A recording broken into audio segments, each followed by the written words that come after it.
কি পালকিওয়ালা, পালকিতে কইরা কি নিয়ে যাইতাছো? ছি ছি শান্ত ভাই, এ কাউরে না জানে তুমি বিয়ে করে ফেলাইলা।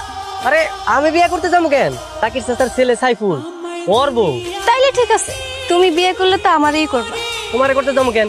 আর আমি তোমারে কইছি না আমি তোমারে ভালোবাসি। সকাল থেকে কোনে আসিবি? ওই যে সাইফুল ভাই আছে না, ওর তো আজকে বিয়া, পালকিতে করে বউ লয়ে আইলো, ওর বউরেই দেখতে গেছি। সারাক্ষণ করে ড্যাং ড্যাং করে বিড়া বেড়া। কি একটা মাছ আর শাক লিয়া ড্যাং ড্যাং করে বাসা যেতেছো? রান্না করতে যে তেল রসুন আদা মরিচ এগুলো তো নাও নাই। এই বউয়ের মতো তুমি আমার ঝাড়ি দিতেছো কেন? হ্যাঁ, তোমার হবু বউ হিসাবে আমার একটা দায়িত্ব আছে না? এই পালকি শোনো, তুমি যদি প্রতিদিন আমার এভাবে বিরক্ত করো, তোমার বাবার কাছে কিন্তু আমি সব কই দিব। কও না কও, আমি তো এটাই চাই। এমনি কেউ শিখলাই? দিলে মনে কি করুম? হ্যাঁ, আমি তো ভাবছি ভুল রেড করে যে তুমি আমার বাসায় আইছো, কেউ যদি দেখে ফেলায়। দেখলে দেখো, তাতে আমার কি? তাতে তো তোমার কিছু হইব না। তোমার বাপ জানে গেছে, যদি কেউ বিচার দেয় যে রাইট করে তুমি আমার বাসায় আইছো, তোমার বাপ জান তোমার গ্রাম ছাড়া করবো। এই পালকির মধ্যে কে তুমি?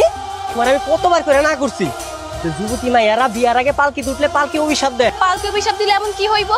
পালকি তোমার অভিশাপ দিলে তোমার আর কখনো বিয়ে হইব না। এই লাগাই তো কইতাছে, পালকি অভিশাপ দেওয়ার আগেই তুমি আমার বিয়া করে আলাও। আরে আল্লাহ, এই তুমি কখন বুঝবা কত? তুমি কখন বুঝবা আমি তোমার কতটা ভালোবাসি? ও পালকির মা, শান্ত আইছে, আর একবার শরবত খাওয়াও। তা তোমার পালকি কেমন চলতেছে? আলহামদুলিল্লাহ চাচা, ভালোই চলতেছে। হ্যাঁ, একটু কম পাইতেছি। চিন্তা করুন, সামনে পালকির বিয়া নামাই, পালকির বিয়াতে তুমি তোমার পালকি করেই পালকিরে নিয়ে যায়। আমারে দেখার লাগাইছো তাই না? তোমার দেখার লেগে আসমো কেন? আমি কামে আইছি। তো কি কামাইছো শুনি? তোমারে কইতে যাবো কেন? বুঝতে পারছি, আমি কষ্ট পেয়ে থাকি এটা তুমি চাও না তাই না? তুমি কষ্ট পেলে আমার কি? কারণ তুমিও আমার মতো আমার ভালোবাসা ফেলাইছো। শান্ত আমারে অনেক ভালোবাসে। সে যদি তোরে ভালোই বাইসা থাকে তাহলে এখন পর্যন্ত কয় না কেন? কয় না, আমি মনে হয় কইতে লজ্জা পাইতেছে। কই কি কথা জিগাও? ভালোবাসার কথা কইতে আইছো, হাতে করে একটা ফুল নিয়ে আইবা না? সময় তো আর ফুরে যায় নাই।